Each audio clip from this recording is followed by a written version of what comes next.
I'm Vanessa, 32, and I thought offering my in-laws temporary shelter showed the depth of my love for Kenneth. 9 months ago, when Phyllis and Bernard lost their home, I opened our doors with a compassionate heart. Slowly, our peaceful household morphed into a battleground of passive-aggressive comments, invaded privacy, and my husband's shifting loyalty. When I finally gathered the courage to ask about their departure date, I never expected my marriage would crumble before my eyes. Before you continue this journey with me, let me know where you're watching from. Hit subscribe and like if family betrayal stories resonate with you. 5 years ago, I met Kenneth at a charity gala in downtown Chicago. His charming smile and genuine interest in my marketing career captivated me immediately. After a whirlwind romance, we married in a small ceremony by Lake Michigan, surrounded by close friends and family. I had worked hard to become the youngest marketing executive at my firm, and my financial discipline allowed us to purchase our dream home in the suburbs, a beautiful 4-bedroom colonial with a wraparound porch and backyard garden I tenderly maintained every weekend. Our marriage wasn't perfect, but we complemented each other well. Kenneth's spontaneity balanced my careful planning, and his warmth helped me connect more deeply with others. We had discussed starting a family soon, maybe adopting a dog first to ease into the responsibility. Our home had plenty of space for children, with rooms already mentally designated for nurseries and playrooms. One thing I noticed early on was Kenneth's exceptionally close relationship with his family, particularly his younger brother Tyler. While I admired family loyalty, the frequency of their calls sometimes felt intrusive. Kenneth would drop everything when Tyler needed help with rent money or relationship advice. His parents, Phyllis and Bernard, would call almost daily, often during our dinner time. I tried to be understanding. My own parents lived across the country, and I cherished our weekly calls. Family connections mattered to me too. They're just close-knit, I'd tell myself whenever I felt a twinge of discomfort. It's sweet how much they care about each other. Little did I know this closeness would eventually consume our lives entirely. The call came on a rainy Tuesday evening. Kenneth's face drained of color as he listened to his mother sobbing on the other end.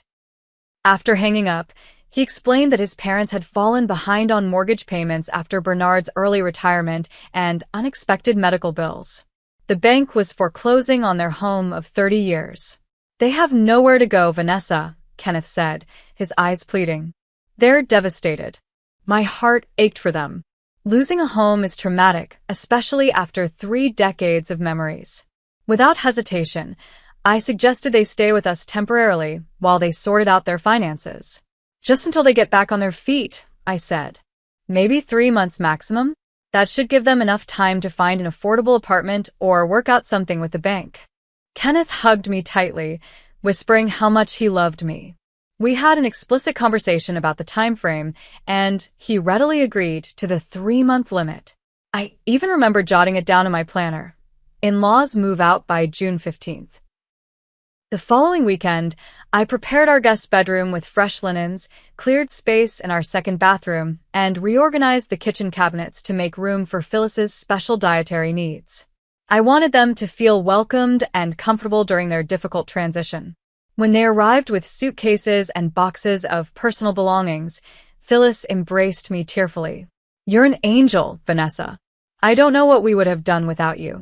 Bernard, a tall man with Kenneth's same crinkly-eyed smile, shook my hand firmly. "We won't be a burden. We'll help around the house and be out of your hair before you know it." I believed them completely. The gratitude seemed genuine, and their promises sincere. Kenneth beamed with pride as he helped carry their things upstairs, and I felt good about our decision. This was what family did for each other in times of crisis. In retrospect, I should have noticed how they brought far more possessions than would be needed for a short stay.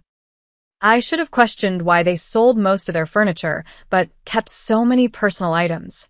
But in my desire to be the perfect daughter-in-law, I overlooked these early warning signs. The first few weeks were actually pleasant. Phyllis insisted on cooking elaborate dinners as her way of contributing to the household. Bernard fixed the leaky faucet in the guest bathroom and trimmed the hedges in our garden. We shared meals together, exchanged stories, and I enjoyed learning about Kenneth's childhood through his parents' fond reminiscences. Kenneth was always such a sensitive boy, Phyllis would say, serving seconds of her famous pot roast. So devoted to his family. Remember when he saved his allowance for 3 months to buy Tyler that bicycle? These stories painted a picture of a close-knit family that had weathered difficulties together. I admired their resilience and connection, even as I noticed Phyllis gradually taking over more household responsibilities without consulting me. One evening, I came home to find my carefully organized kitchen completely rearranged. "I hope you don't mind, dear," Phyllis said when I opened a cabinet looking for glasses that were no longer there. "This layout makes much more sense, don't you think? The way you had it was so inefficient." Bernard had established a permanent position in our living room recliner, the television perpetually tuned to sports channels. My books were relocated from the coffee table to make room for his crossword puzzle books and reading glasses. More concerning was Kenneth's behavior. He started coming home earlier to spend time with his parents, our date nights forgotten. When we did have alone time, our conversations revolved around his family, his father's doctor appointments, his mother's difficulty sleeping in a new environment, their financial struggles. "They're just adjusting," Kenneth assured me when I gently mentioned feeling sidelined. "It's hard for them at their age to be uprooted. They need extra support right now." I understood and tried to be patient. After all, 3 months wasn't that long. Soon, our lives would return to normal, perhaps even strengthened by this experience of helping family through crisis. As March turned to April, however, I began to wonder if I had underestimated just how much our household dynamics would change with 2 additional adults in residence. June 15th arrived with beautiful summer weather and no indication that Phyllis and Bernard were preparing to move out. That evening, I waited until after dinner, when we were all having coffee in the living room, to broach the subject tactfully. "So, have you had any luck finding an apartment?" I asked, keeping my tone light and conversational. "The 3 months we discussed are up today. I saw some nice rentals in that new complex by the community college." The silence that followed was uncomfortable. Phyllis exchanged a glance with Bernard before responding. "Oh, Vanessa, the housing market is absolutely impossible right now. Everything in our price range gets snapped up immediately. And with Bernard's back acting up again, we really need a ground floor unit." Bernard nodded solemnly. "The doctor says I shouldn't be climbing stairs anymore. Degenerative discs, you know." I turned to Kenneth, expecting him to remind them of our agreement, but was shocked by the defensiveness in his expression. "They can't just move anywhere, Vanessa," he said sharply. "They have specific needs. Why are you rushing them?" "I'm not rushing anyone," I replied, taken aback. "I'm just following up on the timeline we all agreed upon. 3 months was the plan." "Plans change," Kenneth snapped. "They're my parents. They need our help." Later that night, I tried to discuss it privately with Kenneth, reminding him of our explicit agreement. His response chilled me. "My family comes first, Vanessa. Always has, always will. I thought you understood that about me." When I pressed further, Bernard knocked on our bedroom door, interrupting with some trivial question about the air conditioning. As he left, he muttered just loudly enough for me to hear. "Family loyalty is everything. Some people just don't understand that." That night marked our first serious argument about the situation. Kenneth slept in the guest room, claiming I was being selfish and unwelcoming to his family in their time of need. As weeks stretched into months, my home became increasingly unrecognizable. Phyllis rearranged the living room furniture while I was at work, claiming the new layout opened up the energy flow. My grandmother's antique side table was relegated to the basement because it cluttered the space. My home office gradually transformed into a storage room for their belongings. Boxes of old photo albums, Bernard's golf trophies, and Phyllis's extensive collection of porcelain figurines encroached on my workspace until I could barely fit my desk chair between the stacks. "We need to keep these things somewhere," Kenneth would say whenever I complained. "It's temporary." But nothing about their presence felt temporary anymore. Personal items began disappearing or being relocated without my knowledge. My favorite coffee mug vanished, only to be found weeks later in the back of a kitchen cabinet. The decorative pillows I'd hand-selected for our couch were replaced with Phyllis's crocheted ones. The scented candles I used to unwind after work were removed because Bernard claimed they gave him headaches. Privacy became a luxury of the past. Phyllis would enter our bedroom without knocking to deliver laundry she'd taken upon herself to wash, including my delicate work blouses that now returned shrunken or misshapen. Bernard would rifle through the mail before I had a chance to see it, sometimes opening letters addressed to me because he thought it might be important. Financial strain added to my growing anxiety. Our utility bills tripled with 4 adults constantly in the house. The grocery bill exploded as Phyllis insisted on cooking elaborate meals with expensive ingredients. When I suggested they contribute financially, Kenneth accused me of being petty. They're on a fixed income, Vanessa. They can't afford to pay rent right now. Yet somehow, Bernard always had money for his premium golf club membership, and Phyllis never seemed to skip her weekly hair appointment. By month 7 of their stay, Kenneth and I were barely communicating. He began staying out late, claiming he was taking his father to physical therapy or helping his brother Tyler with various projects. Weekend outings that used to be our special time together now included his parents or were canceled altogether. Intimate moments became virtually non-existent. Any attempt at physical affection was invariably interrupted by a knock on the door, Phyllis needing help with her tablet, Bernard wanting Kenneth's opinion on a sports play.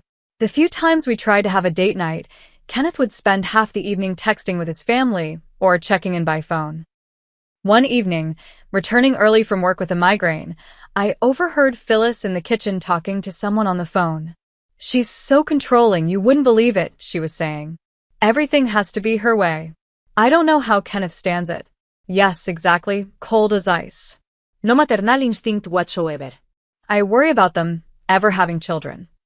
I stood frozen in the hallway, tears welling in my eyes. Was this how they viewed me? After all my efforts to accommodate them? The worst part was Kenneth's voice joining the conversation. "Mom, be careful what you say." "But yeah, I know what you mean." My workplace became my only sanctuary, but even my performance there suffered as stress and sleep deprivation took their toll. My boss Caroline noticed my declining focus and asked if everything was all right at home. "Just some family stuff," I said, unwilling to admit how bad things had gotten. "I'll get it under control." But the truth was, I felt increasingly powerless in my own home and my own marriage. 8 months into my in-laws' stay, I noticed some alarming financial discrepancies. Our joint savings account, which we'd been building for a future down payment on a vacation property, showed several large withdrawals I hadn't authorized. When I checked our online banking history, I found multiple transfers to an account I didn't recognize. "Kenneth, what are these withdrawals from our savings?" I asked one evening, when we were momentarily alone. "There's over $12,000 missing." He barely glanced at the statement I showed him. "Oh, I had to help my parents with some unexpected expenses. I meant to tell you. They'll pay it back eventually." $12,000, Kenneth? Without discussing it with me first? That's our vacation home fund. They're family, Vanessa. They needed it. Why are you always so obsessed with money? The accusation stung. I wasn't obsessed with money. I was concerned about the complete disregard for our partnership, our shared financial goals, and the lack of transparency. The next day, collecting the mail, I found a credit card statement addressed to Kenneth from an account I didn't know existed. Opening it, something I wouldn't normally do, but my suspicions were growing. I discovered thousands in recent charges, expensive restaurants I'd never been to, a high-end electronics store, even a jewelry purchase. None of these items had appeared in her home. I called my friend Michelle, the only person I felt I could confide in about the situation. "This doesn't sound right, V," she said after I explained everything. "They're taking advantage of your generosity, and Kenneth is enabling it. You need to protect yourself." "I don't want to believe he'd betray me like this," I said, my voice breaking. "I know, honey, but you need to start documenting everything, just in case." The situation deteriorated further when Kenneth's brother Tyler suddenly moved in without any discussion. I came home from a business trip to find him installed in our guest room, which had previously been my home office before it became a storage space. "Tyler's having some roommate issues," Kenneth explained casually, as if adding another adult to our household required no more consideration than adopting a houseplant. "He'll just be here until he figures things out." Tyler, at 30, had never held a steady job. He bounced between part-time gigs and entrepreneurial ventures that never materialized into actual income. His financial irresponsibility was legendary in Kenneth's family, yet they all enabled it with loans that were never repaid and endless second chances. Having him in our home added another layer of invasion. He would help himself to my personal food items I kept for my dietary restrictions, leave wet towels on bathroom floors, and blast music late into the night. When I raised concerns, Kenneth accused me of being unwelcoming to his family. I began noticing secretive conversations that would abruptly end when I entered a room. Kenneth, Tyler, and his parents would huddle together in the kitchen or backyard, speaking in hushed tones. If I approached, they would quickly change the subject or disperse. "Just catching up," Kenneth would say dismissively if I asked what they were discussing. Tyler's attitude toward me grew increasingly disrespectful. He would make snide comments about my work hours, roll his eyes when I spoke, or simply ignore me entirely. Once, I overheard him say to Kenneth, "I don't know why you put up with her rules, bro. It's your house too." The truth finally emerged through a series of accidental discoveries. First, while searching for an important tax document in Kenneth's desk drawer, I found architectural plans for our home, with significant renovations I knew nothing about. The plans showed our master bedroom converted into 2 smaller rooms, the basement reimagined as an in-law apartment, and my home office completely eliminated. My hands trembled as I unfolded the blueprints. These weren't casual ideas. They were professionally drawn plans with detailed measurements and notes. The date on them showed they'd been created just 2 months after his parents moved in. That night, while Kenneth was showering, his phone lit up with text messages on the nightstand. Normally, I would never invade his privacy, but something compelled me to look. The group chat between Kenneth, Tyler, and his parents revealed everything. Tyler: "How much longer until we make this official? I'm tired of pretending." Bernard: "Patience. We need to make sure all the financials are in order first." Phyllis: "Kenneth, have you talked to that lawyer friend of yours about the property transfer?" Kenneth: "Working on it. He said divorce might be the cleanest way to handle it. She put more into the down payment, but I can argue for half since we're married." Tyler: "Once she's out, I can take the master bedroom, right? Called it first." Kenneth: "Let's not get ahead of ourselves. One step at a time." My world collapsed around me as I read message after message detailing their plan to force me out of my own home, the home I had largely paid for. They had been plotting behind my back for months, discussing divorce strategies, property division, and permanently moving in Kenneth's entire family. The betrayal cut deeper than I could have imagined. The man I had married, the man I had opened my home to help his family, had been conspiring against me all along. With shaking hands, I took photos of the messages and the renovation plans. Then I forwarded key emails to myself and gathered as much evidence as I could before replacing everything exactly as I'd found it. That night, I lay awake beside Kenneth, a stranger now, and made a decision. I would not be forced out of the home I had worked so hard for. I would not be discarded after my generosity had been exploited. I would fight back, but strategically. The morning after discovering Kenneth's betrayal, I called in sick to work for the first time in years. Once everyone had left the house, I sat at my kitchen table and methodically planned my next steps. This wasn't a time for emotional reactions. I needed to be strategic and thorough. My first call was to Harvey Coleman, a lawyer who specialized in divorce and property disputes.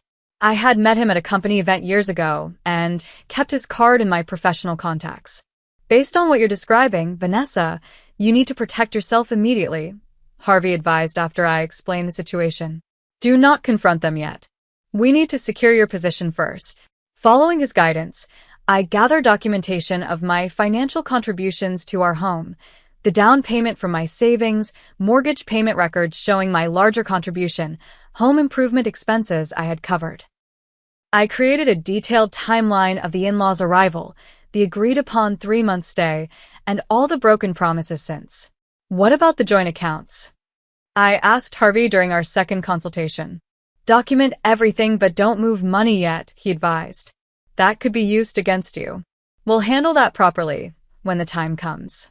Next, I contacted a security company and had hidden cameras installed in the common areas of the house while everyone was out. The technician was discreet, placing them in unobtrusive locations. One in the living room bookshelf, another disguised as a smoke detector in the kitchen, a third in the hallway picture frame. These are motion activated and will upload footage to a secure cloud server, he explained. Only you will have the password. My final preparation was creating a secret safe for important documents. I had removed my passport, birth certificate, and other crucial papers from our shared home safe weeks ago, storing them temporarily in my office desk. Now, I hired a locksmith to install a hidden wall safe in my closet, concealed behind a full-length mirror. They'll never know it's there unless they're specifically looking for it, the locksmith assured me. Inside, I placed all my essential documents, copies of the evidence I had gathered, an emergency cash reserve, and the extra house key I had secretly made. I also included sentimental items I couldn't bear to lose, my grandmother's jewelry, photographs from before my marriage, and the deed to the house showing my significant ownership stake. By the end of the week, I was as prepared as I could be. Harvey had drafted legal documents ready to file if necessary.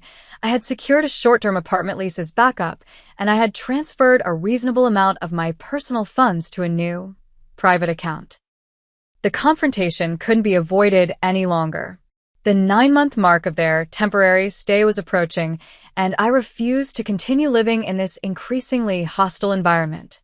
I decided a family dinner would be the appropriate setting for the conversation. Civilized, controlled, and with everyone present. I spent Sunday preparing a meal that ironically celebrated my diverse cultural background, dishes that represented my heritage that Phyllis had frequently criticized as too exotic. As we gathered around the dining table, the atmosphere was tense despite my efforts to appear normal. Kenneth kept shooting questioning glances at me, clearly unsettled by my sudden interest in hosting a family dinner after months of withdrawal. I waited until everyone had been served before speaking, my heart pounding but my voice steady. It's been exactly 9 months since you moved in with us. I began, looking directly at Phyllis and Bernard. I think it's time we discuss your plans for finding your own place. The housing market has improved significantly since last year. The silence that followed was deafening. Phyllis's fork clattered against her plate. Bernard's face flushed red. Tyler, who had been shoveling food into his mouth, suddenly froze mid-bite. Kenneth was the first to respond, his voice cold and unfamiliar. They're staying, Vanessa. This is their home now, too. That wasn't our agreement, I said calmly. We discussed a temporary arrangement. 3 months. Plans change, Kenneth snapped, echoing his words from months ago. They're my family. They need this stability. And what about what I need? I asked. What about our marriage? Our future? The plans we made together? Kenneth's expression hardened. If that's going to be a problem for you, maybe you should be the one to go. The words hung in the air like a physical blow. Even though I had suspected this was coming, hearing it spoken aloud still felt like a knife to my heart.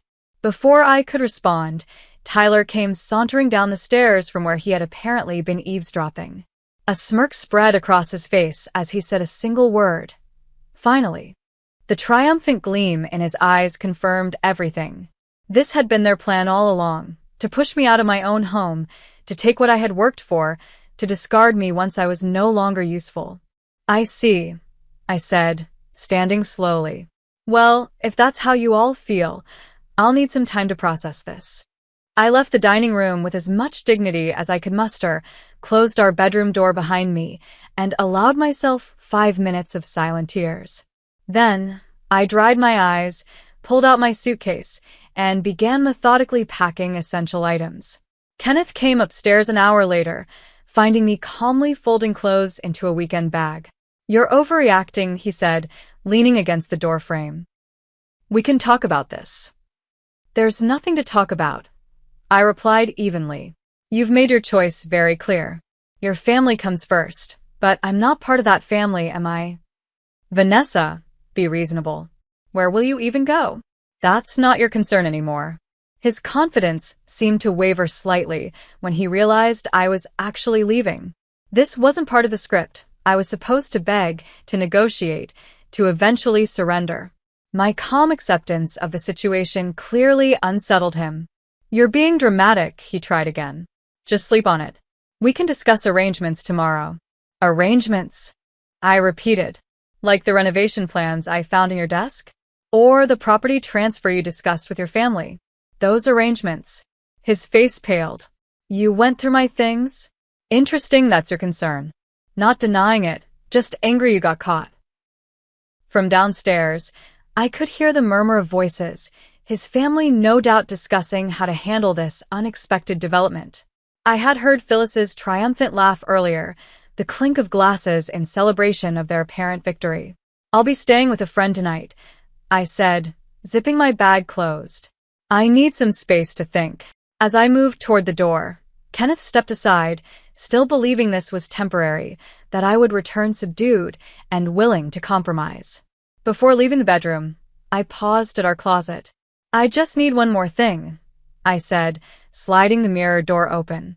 Kenneth watched disinterestedly as I moved hanging clothes aside, unaware of what lay behind them. With practiced movements, I entered the combination to the hidden safe I had installed, the soft click inaudible to anyone but me.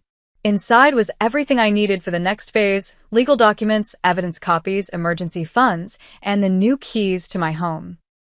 I selected a small jewelry box containing my grandmother's pearls, a meaningful item but not suspicious enough to raise alarms, and closed the safe. Kenneth never noticed, his attention already back on his phone, likely updating his family on the situation.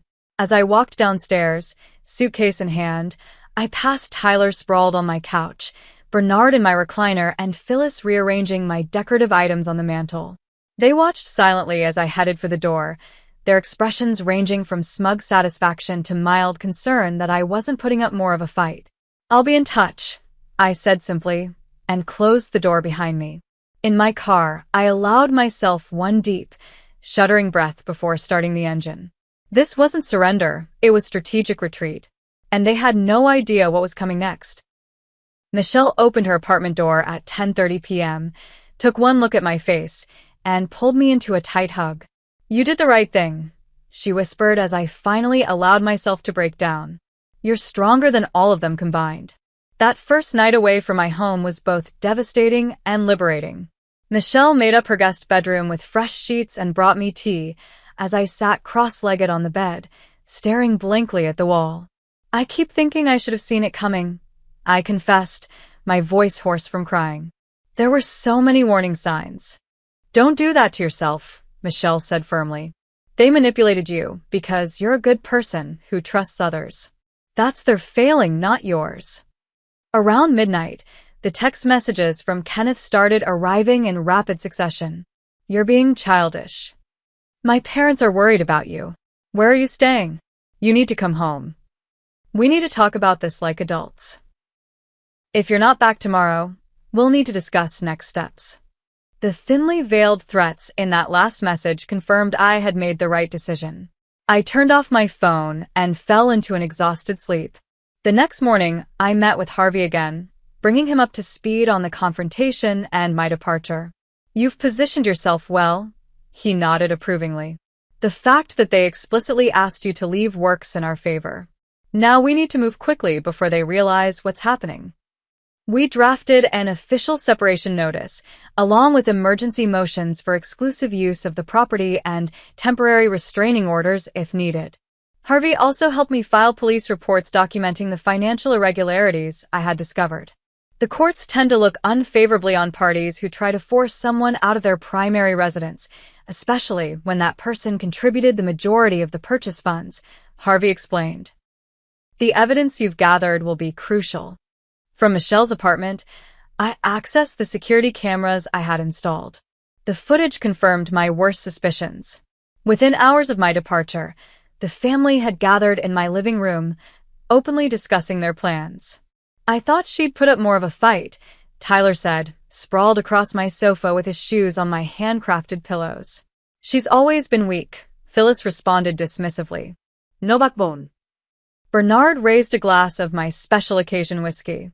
Here's to the Coleman family finally having the home they deserve. Most damning was Kenneth's contribution to the conversation. We need to move quickly. Change the locks tomorrow. Start transferring utilities to my name only. I'll talk to the lawyer about accelerating the property transfer. With any luck, we can get her to sign away her rights in exchange for a quick, clean break. I downloaded and saved multiple clips, my heart breaking anew at the casual cruelty with which they discussed erasing me from my own life. The remote cameras also captured them searching through my belongings, Phyllis trying on my clothes, Tyler claiming items of value since she left them behind. With Harvey's guidance, I hired Natalie Spencer, a forensic accountant recommended by his firm. She meticulously traced the missing funds from our joint accounts, uncovering a pattern of escalating withdrawals coinciding with the in-laws' arrival. They've been systematically draining your shared resources, Natalie confirmed during our consultation.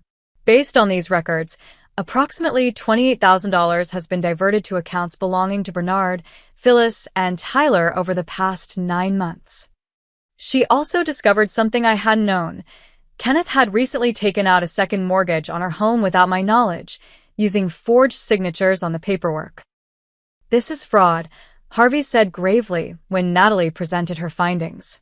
Criminal fraud. We need to notify the bank immediately. My next investigative step was reaching out to Diana Winters, Kenneth's boss at the engineering firm where he worked. We had met at company events and maintained a cordial relationship. Vanessa, this is unexpected, Diana said when I requested a confidential meeting. Is everything all right?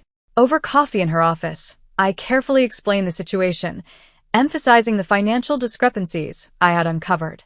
I'm concerned about potential professional improprieties, I said cautiously. Given the unexplained funds flowing through our accounts, I felt obligated to raise the issue. Diana's expression grew increasingly troubled as I spoke. Actually, we've been conducting an internal audit. There have been some irregularities with client billing that Kenneth was responsible for. Nothing conclusive yet, but this adds context we didn't have. My final discovery came from contacting Margaret Wilson, the property manager listed on Phyllis and Bernard's previous rental agreement. I had found the contact information while organizing Kenneth's tax documents months earlier. Oh, the Colemans, Margaret sighed when I reached her by phone. I was wondering when someone would call about them. They pulled the same stunt with their previous landlord's son. Moved in temporarily after claiming financial hardship, gradually took over the property, and tried to force him out through emotional manipulation. They only left when legal action was imminent. This revelation stunned me.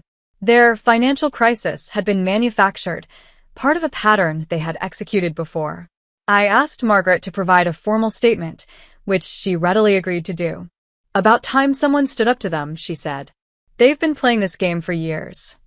While gathering evidence, I also focused on rebuilding my support network.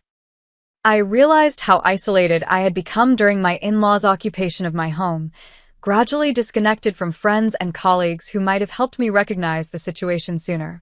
I reached out to Jordan and Melissa, couple friends who had mysteriously stopped receiving our invitations after Phyllis claimed they had made inappropriate comments about her cooking. Over lunch, I learned the truth. They had declined to loan Tyler money, which made them persona non grata to the Coleman family. We tried to warn you, Jordan said gently. But Kenneth intercepted our calls and messages. We thought you were deliberately cutting us off.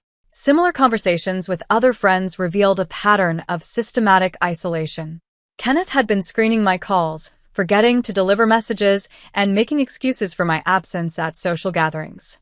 My in-laws had been steadily cutting me off from potential allies. At work, I confided in my boss Caroline, explaining the reason for my recent performance issues. Take whatever time you need, she said supportively. Your position is secure. In fact, I've been meaning to discuss the Singapore project with you.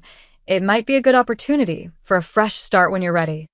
Even my neighbor, Mrs. Rodriguez, had noticed concerning behavior, but hadn't known how to approach me.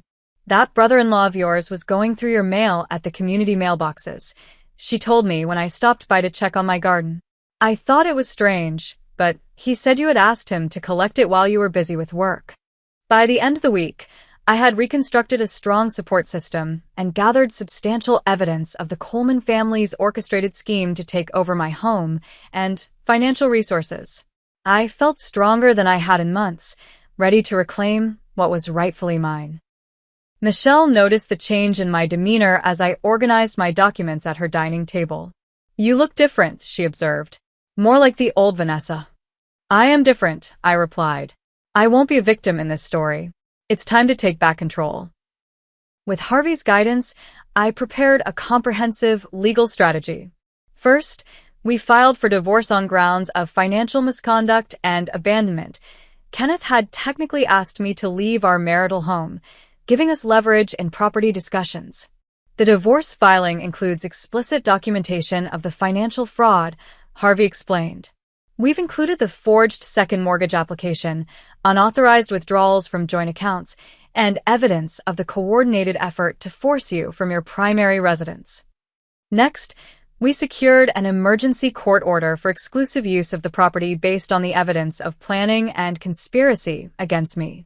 The judge, after reviewing the security footage and financial records, granted the order immediately. The court recognizes your significant financial contribution to the property, Harvey reported back. Combined with evidence of the coordinated effort to remove you from your home through improper means, the judge was quite clear that you have the presumptive right to occupy the residence.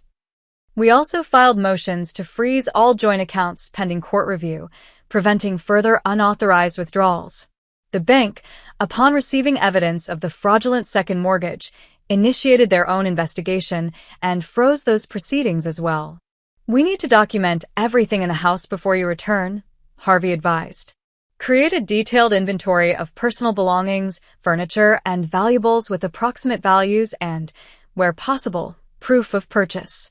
I spent hours creating spreadsheets of household items, attaching photographs and receipts where available.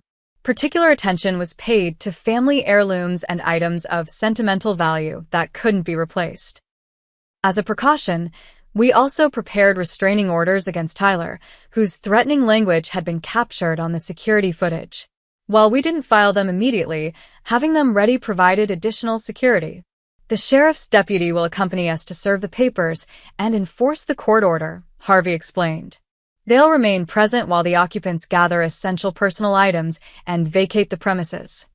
The final legal preparation was a formal notification to Kenneth's employer about the financial irregularities we had uncovered, which coincided with their internal audit findings. While not directly related to our case, it added another layer of pressure. By the end of the week, we had assembled a comprehensive legal strategy that addressed property rights, financial misconduct, and personal safety. The court date was set for Monday morning, with enforcement scheduled for that afternoon. Are you ready for this? Harvey asked during our final preparation meeting. It's going to be confrontational. I've been confronted in my own home for 9 months, I replied firmly.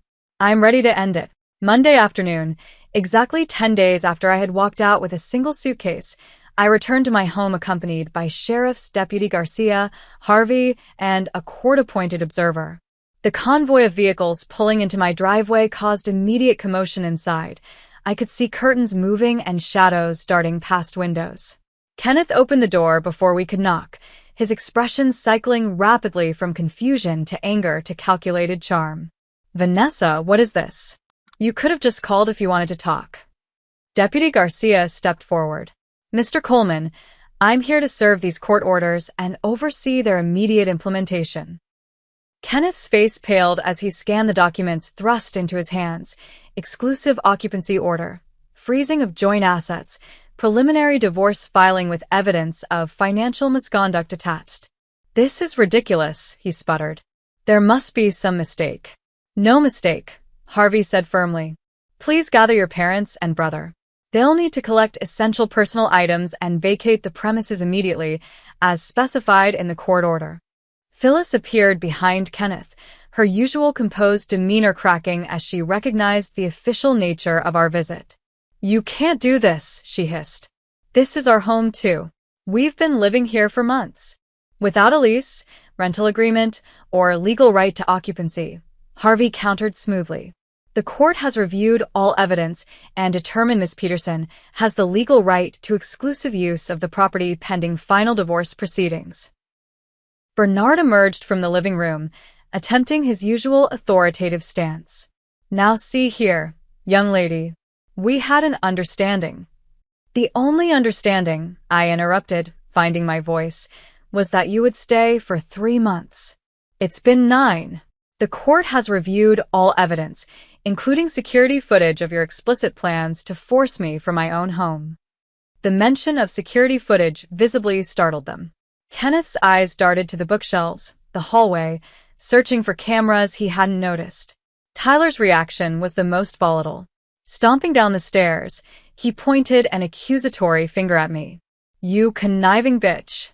You planned this all along." Deputy Garcia immediately stepped between us. "Sir, that's enough. Please collect your belongings and exit the premises without further incident, or I'll be forced to consider this a violation of the court order."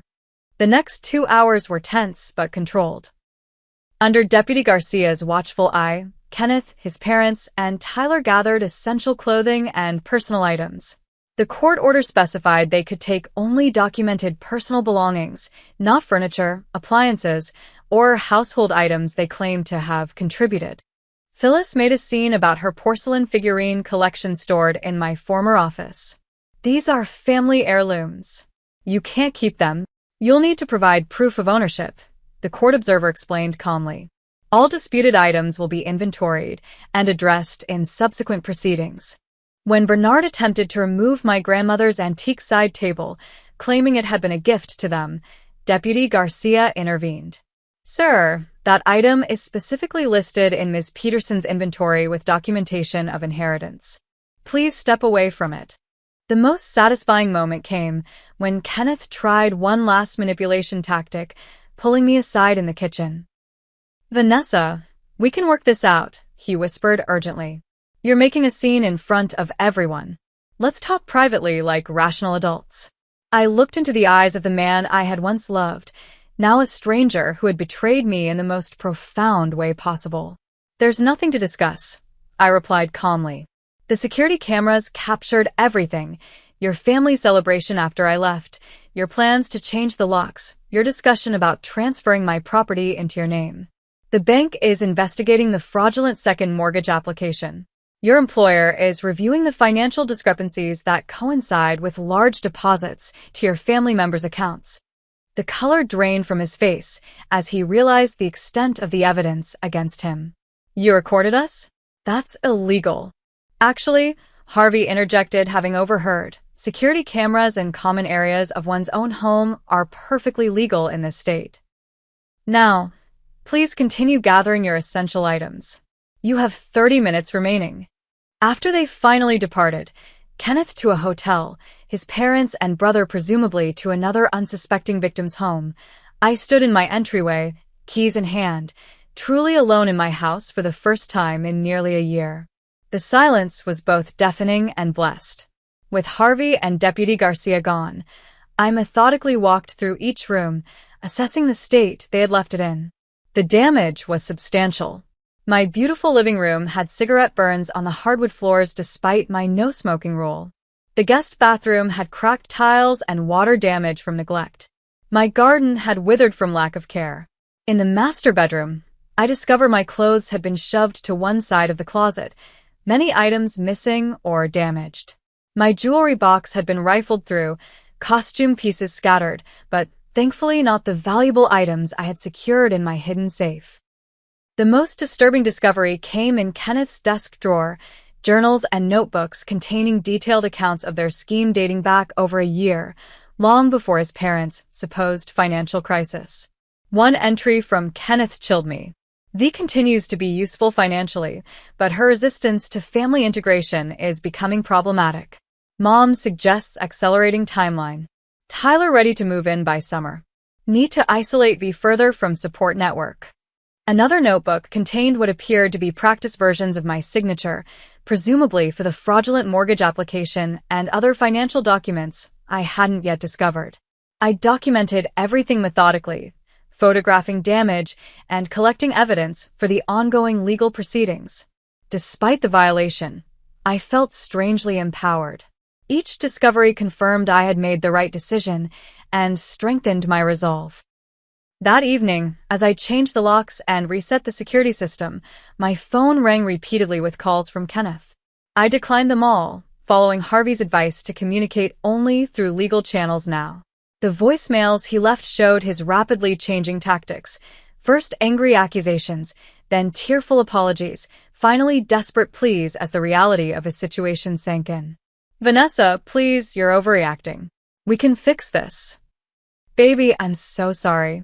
I got caught up in family pressure. Give me another chance." "You don't understand what you've done.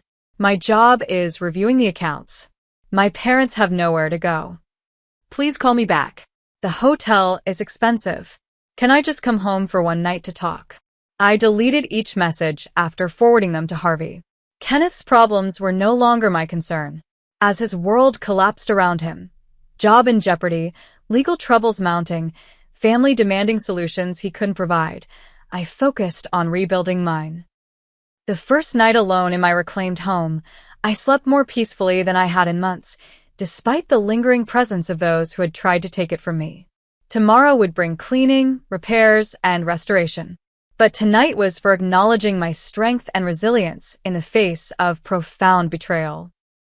The weeks following my return home brought a cascade of legal proceedings that validated my actions and brought consequences to Kenneth and his family. Our first court hearing for the divorce and property division went decisively in my favor. Judge Ramirez reviewed the extensive evidence, security footage, financial records, forensic accounting reports, and the damning journals discovered in Kenneth's desk. The court finds clear and convincing evidence of systematic financial misconduct and an orchestrated effort to deprive Ms. Peterson of her primary residence, Judge Ramirez stated. The temporary orders for exclusive occupancy and asset freezing will remain in place pending final disposition.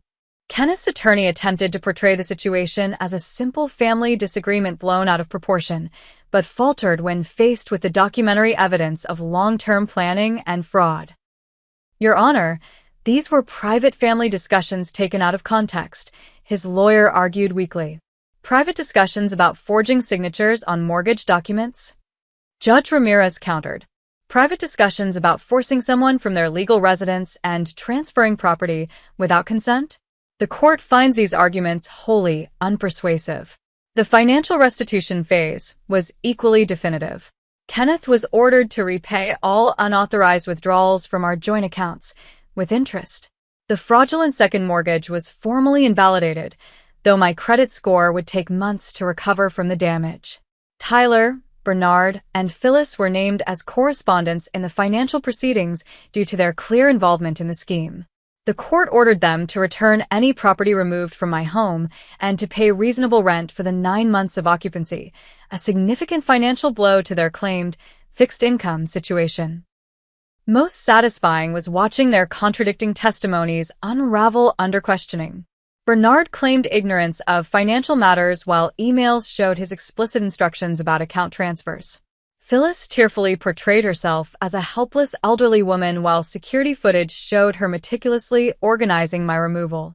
Tyler's claim of being just a temporary guest collapsed when presented with his text messages about permanent bedroom arrangements. Kenneth's professional consequences compounded his legal troubles. His employer's internal audit confirmed inappropriate handling of client funds coinciding with his family's financial activities. While I took no pleasure in his career implosion, there was a certain justice in seeing the full scope of his deceptions exposed. By the time the final divorce decree was issued 3 months later, the court had awarded me full ownership of the house, restoration of all misappropriated funds, and a restraining order against Tyler, whose threatening behavior had escalated during proceedings. The court rarely sees such a clear-cut case of coordinated financial and emotional abuse, Judge Ramirez noted in her final ruling. Miss Peterson has conducted herself with remarkable restraint and procedural propriety throughout these difficult proceedings. As I left the courthouse that final day, divorce decree in hand, Harvey gave me a rare smile. You should be proud, Vanessa. You stood up for yourself when many would have been overwhelmed. I had good counsel, I acknowledged, and a stronger spine than they thought. While the legal victory provided validation, the emotional recovery proved more challenging.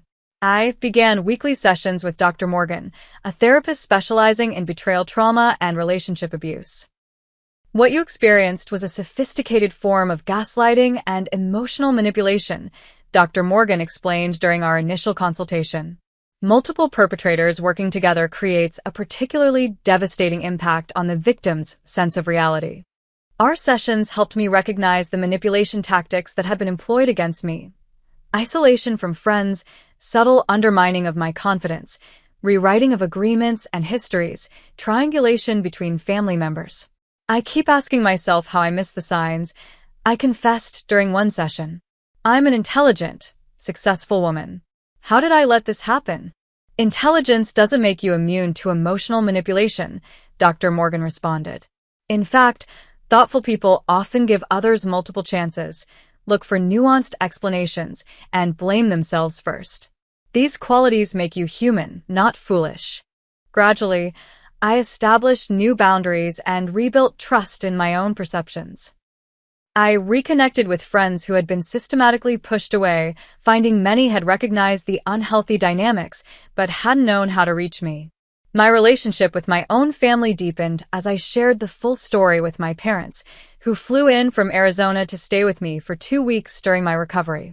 We noticed you calling less frequently, my mother admitted, but Kenneth always had plausible explanations when we called. We should have pushed harder. You couldn't have known, I assured them. I didn't even know myself until it was almost too late. Professional advancement became another pillar of my recovery. When Caroline offered me the opportunity to lead our company's Singapore expansion, I accepted the challenge.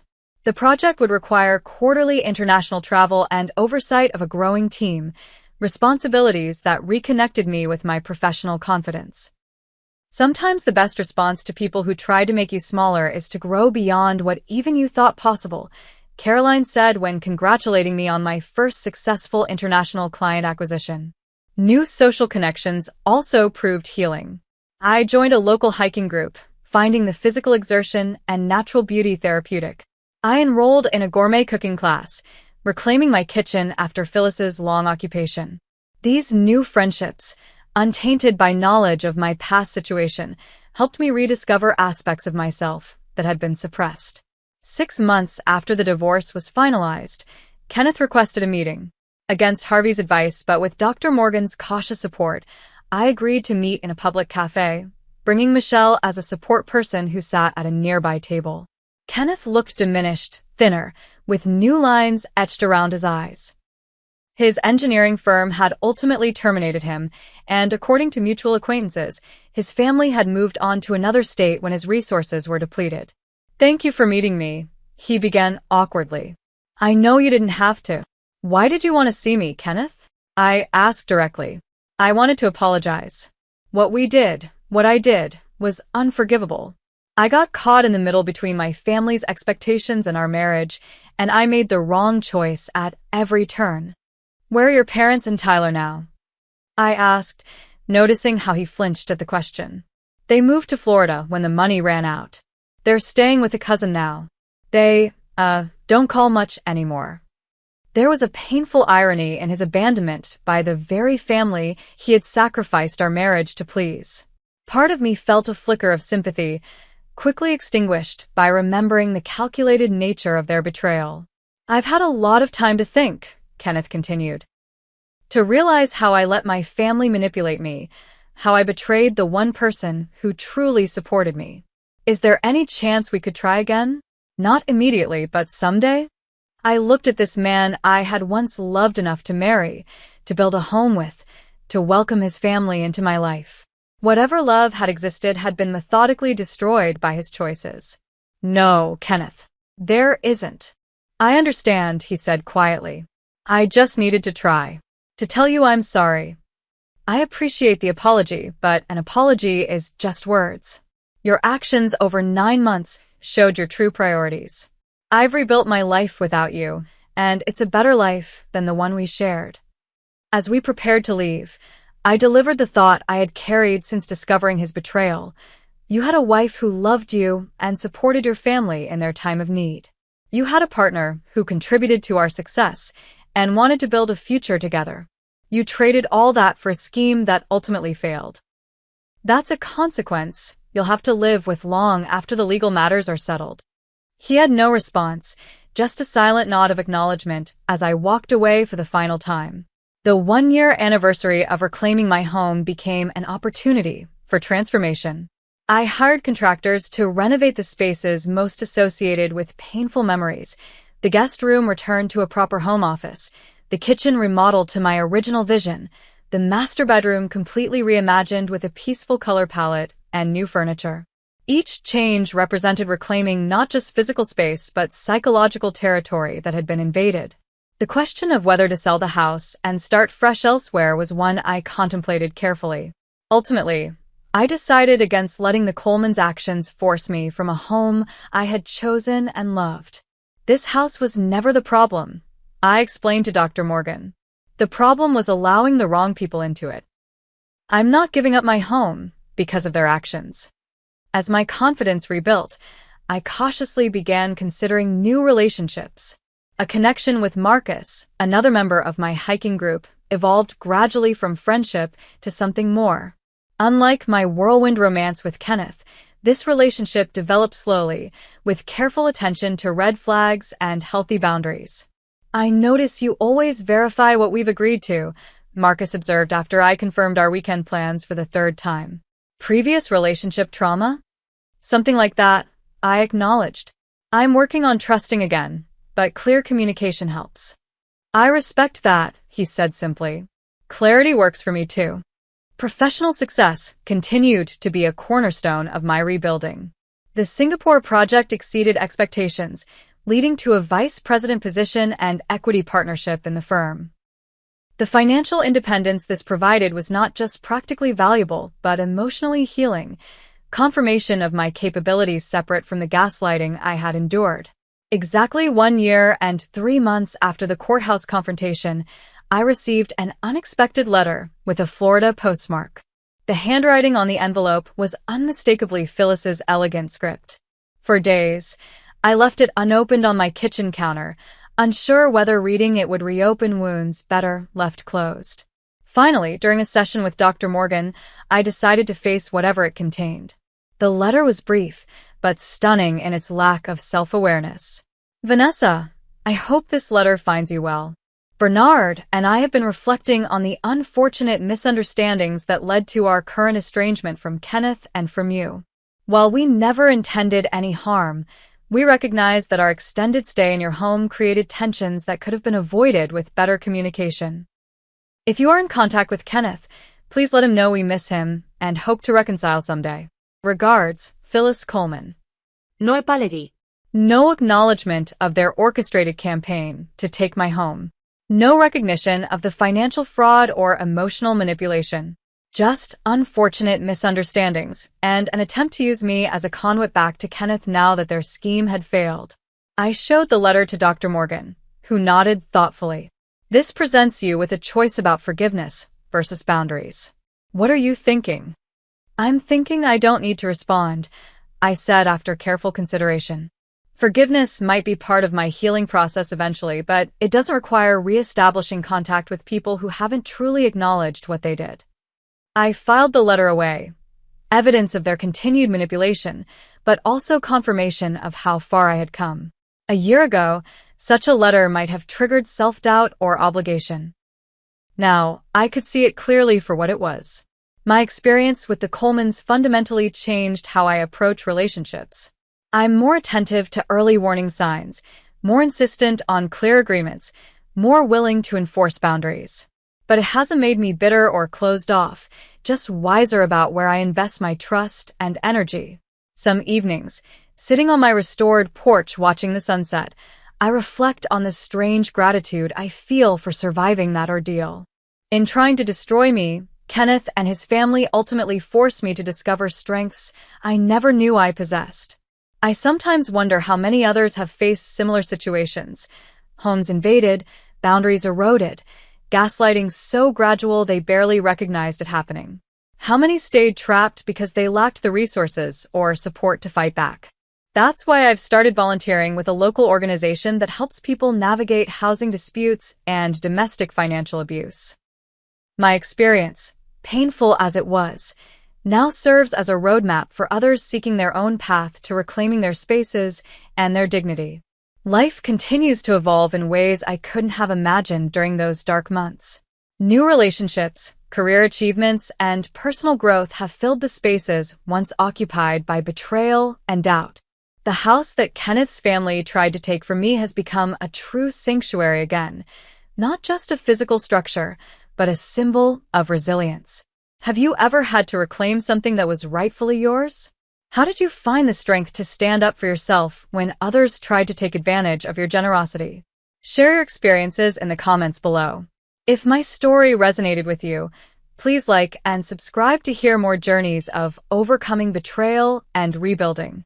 Remember, sometimes the family we choose is more trustworthy than the one we're born or married into. Thank you for listening, and may you always have the courage to protect what matters most to you.